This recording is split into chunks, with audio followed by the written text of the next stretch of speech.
This is an ugly market. Two things happened. What I think is going on here. Firstly, price got ahead of network two factors activity. for the market to so digest. what happened was one is people inflation. there wasn't a lot of new transactions in the network. The value transacted crowded into wasn't going up, themes, and the number of new wallets or active wallets wasn't going up. So you can see it all over the place. Stuff like consumer didn't, discretionary stocks. You could see it in the forward-looking indicator. The issue was inflation. The balance of probabilities is that we made the low last year, we retested the low this year, and I think the low is in. But who the hell really knows, right?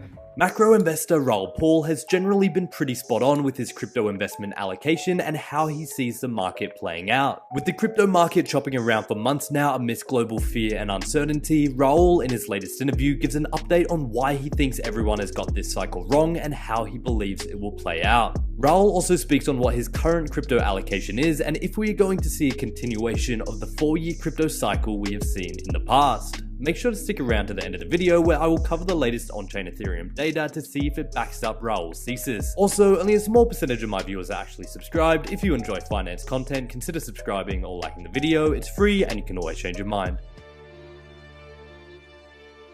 I actually don't change my portfolio often at all. So the only allocations I did is I started in 2020 all in on Bitcoin. Then I started shifting towards Ethereum.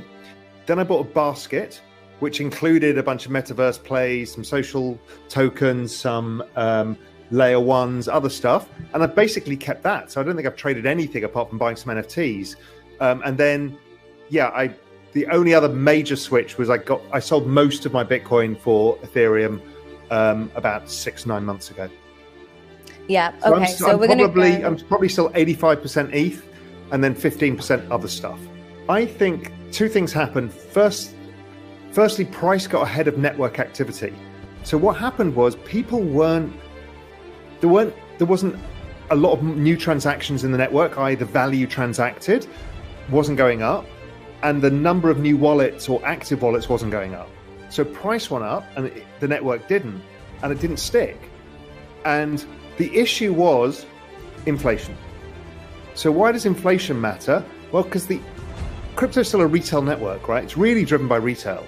And if you've raised prices on people and wages don't go up as much, they've got less discretionary income. That discretionary income was the dollar cost averaging that went into crypto. And so people stopped because they had to pay their grocery bills or their rent. So that's why it just stopped.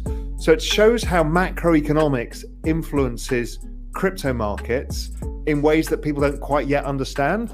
But that was the big thing that happened end of last year and has continued to weigh on the market this year because network growth hasn't really improved. So we've seen rotations within the market. So we saw people switching from ETH to layer ones, and we saw NFTs hold their value. Stuff as people are reallocating what they've got in the market, generally reallocating ETH. A lot of Bitcoin people, tend to stick with Bitcoin, but a lot of the ETH people reallocated to different parts of ETH, like NFTs particularly got a lot of attention. The balance of probabilities is that we made the low last year, we retested the low this year, and I think the low is in. But who the hell really knows, right? So, I got the back end of last year wrong like everybody else. I thought, we were going to get this run and we didn't see it. I think we've thrown a war, 8.5% inflation, the Fed raising interest rates, all at crypto. We've thrown Chinese ban, we've thrown so much at it and it didn't make a new low.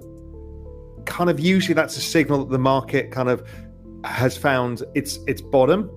And so now we're looking for, okay, what are the upside catalysts? The upside catalyst would be if economic growth starts slowing. We're likely to see then long duration assets, things that tend to outperform in low growth environments. And crypto tends to do very well in that kind of environment, much like Cathie Wood's ARK does, those kind of longer term assets. So that's what we're looking for as the spark, I think, is a change in structure so people fear inflation less and start fearing growth more. The market is much larger than it was and Bitcoin is not as dominant. So at the margin, the 4-year cycle will have an impact, but not as large an impact. You know, for example, the ETH 2.0 thing is going to create a potential dynamic that's different. So I think the cycles have changed, and I think, you know, over time these very volatile trends get less volatile, and we saw that with Amazon in its early days. It was like up and down 95%, then 65%, and then it just gets less and less and less because more people are in the network. So it's the same with crypto now. You know, there's 600 million people, 300 million people using it now. So what's happening is the volatility dampens. So, you know, I think the new down 85% is the new down 50, is the down 50 where we are now. So it's kind of like, we've had a bear market. We've been in a bear market for a year. You know, could it go down 65%? Possibly. But, you know, it's unlikely to go down 85%. People have a very recency bias, and they only know what they know. And people who've been in the Bitcoin market have only been around, you know, a network adoption model for a decade. So they've only seen a few cycles. But if you go to Facebook, Amazon, Google, they've all had these for decades, and you can see how they work, and they tend to lower volatility over time. The entire Web3 world currently transacts on Ethereum. Everything's priced in Ethereum. Everything in the metaverse is priced in Ethereum. Does that mean that stays that way? Who the hell knows? You know, I'm no Ethereum maximalist. I don't know, but right now that's where it is. You know, every NFT is basically priced in Ethereum. Some are now being priced in Solana. So we don't really know. I don't think the dollar goes away for a long, long time. You know, the dollar is so deeply entrenched. It is the largest network of anything on earth, pretty much, and that's hard to get rid of.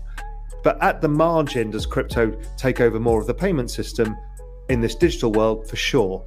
And different things. I think one of the best examples of the use of Bitcoin, for example, has been what Terra has done, using it as collateral.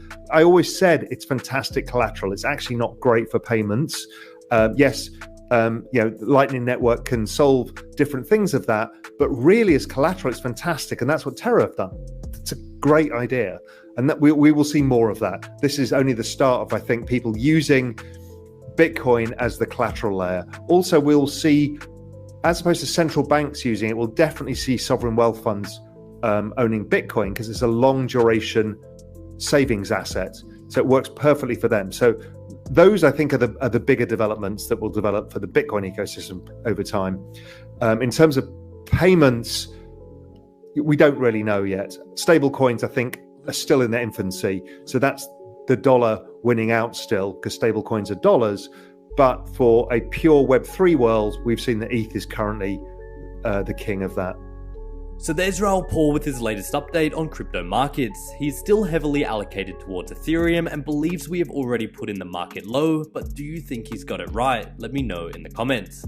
Now, turning to the latest on-chain Ethereum data to see if it backs up Raoul's thesis, we have the Ethereum supply held on all exchanges. Although in a long-term downtrend, we are again seeing Ethereum continue to be pulled off exchanges and into the ecosystem and cold storage. Despite price action chopping around, this does suggest that any move downwards will be short-lived, as holders of Ethereum are happy to continue to stack their ETH and take it off of exchanges. With the Ethereum merge coming up over the next few months and supply issuance being heavily cut, the future does look bright for ETH. Anyway guys, hope you enjoyed today's video and that provided you with some value. I'll see you all in the next video, and as always, have a great day.